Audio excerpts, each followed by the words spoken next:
भगवान श्री राम से जुड़ा एक पवित्र वृक्ष कोविदार, जो अवध की शान है, जिसके द्वारा अयोध्या पहचानी जाती है, जो राम राज्य का प्रतीक है। नमस्कार दोस्तों, आज हम बात करेंगे कोविदार वृक्ष के बारे में, जो भगवान राम के मंदिर की शोभा बढ़ा रहा है। एक ऐसा वृक्ष जिसका उल्लेख रामायण, पुराण और धार्मिक ग्रंथों में मिलता है, जिसे भगवान श्री राम की भक्ति, तपस्या का प्रतीक माना गया है। कोविदार वृक्ष के वैज्ञानिक, औषधि और धार्मिक रहस्य भी हैं। ये मानव के लिए कल्याणकारी वृक्ष के रूप में पाए जाते हैं। कोविदार वृक्ष का वैज्ञानिक नाम वाहुइनिया वेरीगेटा है। इसे हम सामान्य रूप से कचनार या काविल या कांचन फूल के नाम से भी जानते हैं। कोविदार वृक्ष भारत सहित एशिया के कई हिस्सों में पाया जाता है। इसके सुंदर गुलाबी बैंगनी फूल इसे विशेष बनाते हैं। वसंत ऋतु में जब यह फूल पूरा भर जाता है तो ऐसा लगता है कि मानो प्रकृति ने सोने जैसे कंचन से वृक्ष को सजा दिया है, और इसी कारण से इसका नाम कचनार पड़ा है। कोविदार वृक्ष के बारे में कहा जाता है कि यह मदार और पारिजात के संकरण से बना वृक्ष है। इसे ऋषि कश्यप ने तैयार किया था, और इसके गुणों को देखा जाए तो यह आयुर्वेद में बहुत ही उपयोगी माना जाता है।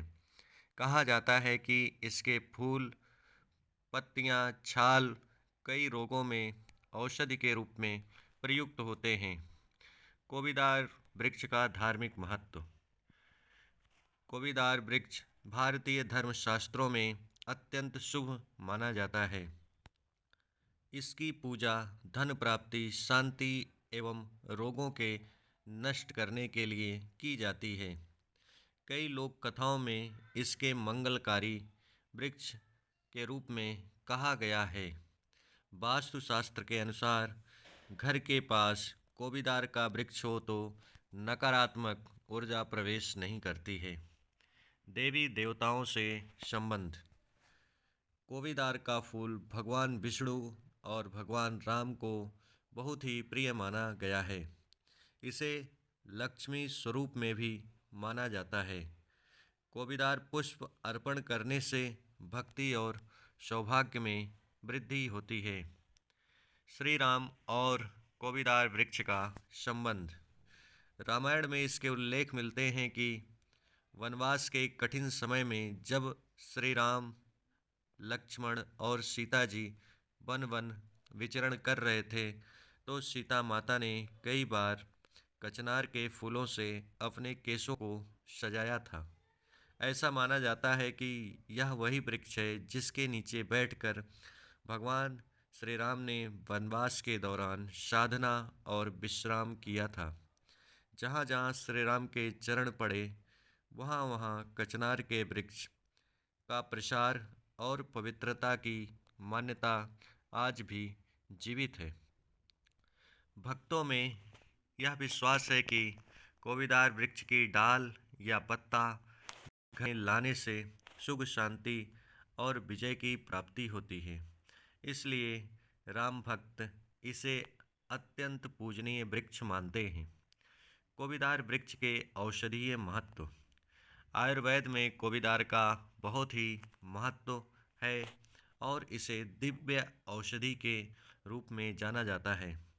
इसके छाल, फूल, पत्ती, फल और कली, ये सभी भाग औषधि के रूप में उपयोग किए जाते हैं, और इनका उपयोग सिर दर्द, गले की सूजन, थायराइड या गंटा जिसे ग्वाइटर कहते हैं, पाचन में सुधार, रक्त शुद्धिकरण, मोटापा को कम करने हेतु तथा त्वचा रोग में लाभकारी है।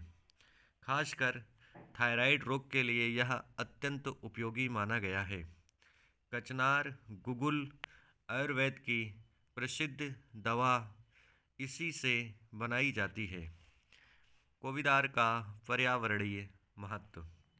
कोविदार वृक्ष बहुत तेज़ी से बढ़ता है और यह सूखाग्रस्त क्षेत्रों में भी आसानी से तैयार हो किया जा सकता है। यह मिट्टी को उपजाऊ बनाता है तथा पक्षियों, कीटों, मधुमक्खियों के लिए यह भोजन का उत्तम स्रोत होता है। इसके पेड़ अधिक लगाने से ऑक्सीजन का स्तर बढ़ता है और जिसके कारण पर्यावरण शुद्ध होता है। इतिहास और ग्रंथों में कोविदार वृक्ष का महत्व। कोविदार वृक्ष का महत्व महाभारत, रामायण, स्कंद पुराण तथा गरुड़ पुराण में भी सुनने को, देखने को, पढ़ने को मिलता है। इसे धर्म, तप और सौभाग्य का प्रतीक माना गया है। राजा महाराजा महलों में इसे शुभता के लिए लगाते थे और कोविदार वृक्ष के फूलों की यज्ञ में आहुति भी दी जाती थी।